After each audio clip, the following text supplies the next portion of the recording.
बनवा में फूलेला बेलिया त बनवा सोहावन लागी। बनवा सोहावन लागी।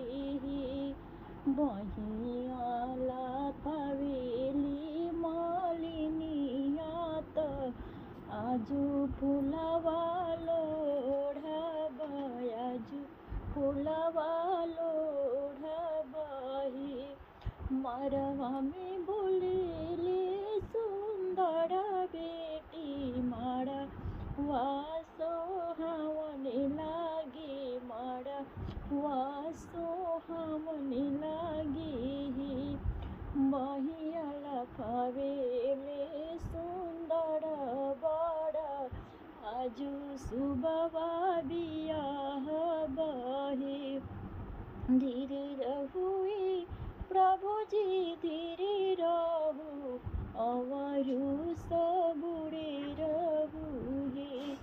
जब पापा करिए कनिया दाना त बही रौरा बियाह बहे। जब भैया